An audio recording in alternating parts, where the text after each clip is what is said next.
नमस्कार, आपका स्वागत है पुलिस न्यूज़ के एक और वीडियो में। आज हम बात करने वाले हैं चाइना के बारे में।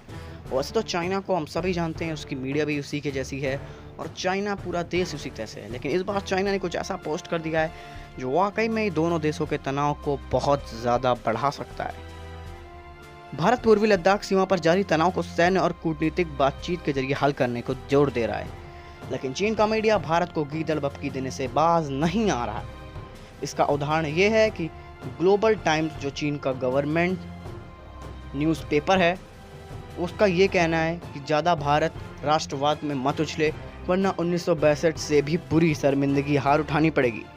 चीन के सैन्य विश्लेषकों का कहना है कि अगर दोनों देशों के बीच संघर्ष बढ़ता है तो भारत को एक बार फिर 1962 की तरह पराजय का सामना करना पड़ेगा।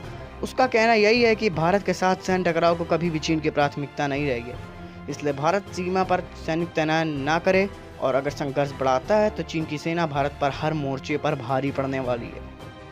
उल्लेखनीय है कि पूर्वी लद्दाख सीमा पर चीन और भारत सेनाएं पिछले कई हफ्तों से आमने सामने हैं। गलवान घाटी में भारतीय और सेना के बीच झड़प जो हुई, 15 जून को हिंसक झड़प हुई, जिसमें हमारे 20 भारतीय जवान शहीद हो गए, जबकि चीन के 45 से 50 सैनिक मार दिए गए। वहीं पे किसी की आंखें निकाल ली गई तो किसी की रीढ़ की हड्डी तोड़ दी गई। हालांकि चीन के मारे गए सैनिकों की अपनी संख्या बताने पर जोर दिया नहीं है, क्योंकि उसने कहा है कि अगर मैंने संख्या बताई तो इस पर तनाव बढ़ेगा। इस हिंसक झड़प के बाद ही दोनों देशों में तनाव बढ़ गया है। हालांकि घटना के बाद दोनों देशों में बातचीत भी हुई है। वहीं गलवान घाटी में हिंसक झड़प के बाद पीएम नरेंद्र मोदी ने कहा था कि हमारी सेना को खुली छूट है और सेना के अफसर ग्राउंड जीरो पर ही अपने फैसले ले सकते हैं। भारत की 3500 किलोमीटर की सीमा जो चीन से जुड़ी है, वहाँ पे हाई अलर्ट है। नेवी, एयरफोर्स और इंडियन आर्मी तीनों ही अलर्ट पे हैं। लेकिन चाइना की मीडिया बार बार यही जोर दे रही है कि भारत चाइना से नहीं जीत पाएगा।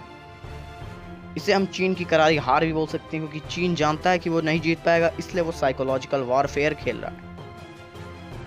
ऐसे लेटेस्ट न्यूज़ को हमारे चैनल को सब्सक्राइब करके बेल आइकन जरूर दबा लीजिए। हम मिलते हैं आपसे अगली वीडियो, तक के लिए जय हिंद, वंदे मातरम।